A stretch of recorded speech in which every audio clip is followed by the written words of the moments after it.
Passover. Nah, nigga. Passover. You heard me, nigga. Damn.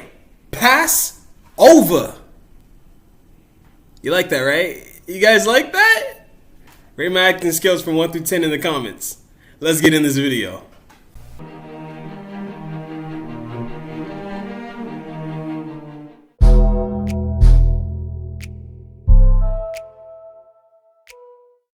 What's up, YouTube? It's your boy Nitrous7000 back with another theatrical review. Who's excited? Because I know I am. Before we get started, I just want to say that you'll get my reference that I made in the beginning of the video if you watch the show that we're talking about today. And before we get into that, I just want to let you guys know, stay tuned to the end of the video so you can help me decide what show I should watch next. Now, with that being said, let's get into it. So, according to NPR.org, Passover actually was the first Broadway show to be performed after the virus. Unfortunately, I wasn't able to go out and see that production of the show, but I was able to find a version of the show that came out, that's on Amazon Prime, that came out in 2018. What I found out in the film's description on Amazon is that Passover is actually a spin on the famous play Waiting for Godot, written by the famous playwright Samuel Beckett. The chief difference in Passover, though, is that the play's main characters are two black men, and the play itself is written by a black female playwright named Antoinette Nwando. Also, before I continue, I want to say, regarding all my videos, I know I'm probably butchering these people's names, and for that, I apologize. Back to the video. Now, I personally never seen Waiting for Godot, so this won't be a video comparing the two plays. So do with that what you will. The version of Passover that I saw was actually directed by Spike Lee, which is pretty cool because Spike Lee is kind of a big deal when it comes to the topic of black filmmakers.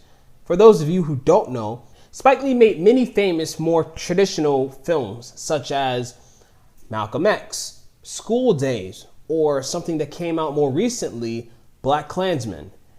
Now, I'm not a big fan of all of his films, but I still respect the man's career and his films a lot.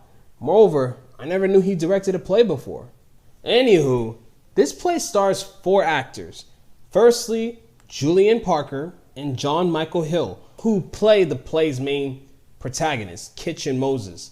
Additionally, there are 2 secondary actors who are also a part of the play, which are Ryan Hallen as Mr. and Blake DeLong as Ossifer.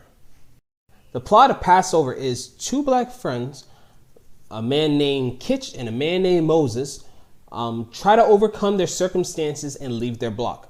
As the play's events unfold, the viewers are left to wonder, will these 2 characters be able to succeed, or will they remain where they are? Now, there's a lot of things that worked for me in this production. First of all, I want to start with Kitch and Moses themselves. I just loved watching these characters bounce off each other. You know, me personally, I'm from the projects or the hood, so the characters seem really relatable to me, especially Moses. He goes back and forth between being a strong and inspiring leader to being a reluctant one. And it actually reminded me of myself. Second of all, I love the weirdness of the play. After watching the first half of the play, I thought that Passover was just a straight drama. But after the character Mr. is introduced, the play takes a shift and it starts injecting these elements of absurdism and sci-fi, and I just thought that was fabulous. But in all honesty, I just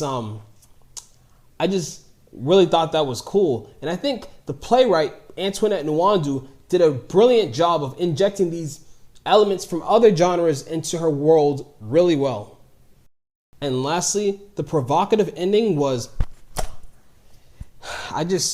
after watching the play, I just sat down and I was like, what the f? But in a good way. But that's all I'll say on that. As for what I don't like about the play, well, I actually don't have any complaints. You know, when I was writing the script for this video, I initially wanted to say that I wish the play was a little longer because I wanted to spend more time with Moses and Kitch because I like their characters so much. But after giving it a second thought, I think that if the play was longer, it would only feel bloated. So I think Antoinette Nwandu actually made the story, well, the play itself, I think it's the perfect length for the story that the playwright was trying to tell. But with that being said, now on to the rating. What do I give Passover? Drum roll, please. A 10 out of 10. Now, this play absolutely blew me away. And this performance of Passover was actually made better, in my opinion, by Spike Lee's excellent shooting of the play. One thing I liked about this film is that this is not a movie version of the play, which is not always bad. You know, there are some movie adaptations of a play or a musical that are out there that are pretty good, but you know, this film is actually a recording of a stage performance in front of a live audience. And I like that because it made me feel like I was experiencing the play the way it was meant to be experienced. Well, somewhat, because nothing beats being in the actual theater and watching a show that way, but I digress. Now that we're almost at the end of the video, I'm going to announce the next 2 shows I'm considering watching. For my next video, I'm going to be considering watching either Ratatouille the TikTok musical or the play Women Behind Bars. With that being said, thank you for reaching the end of this video. If you enjoyed it and you want to see more, don't forget to like, comment what I should see next, share with your friends, subscribe, and turn the bell icon on so you can be notified the next time I post. And subscribe.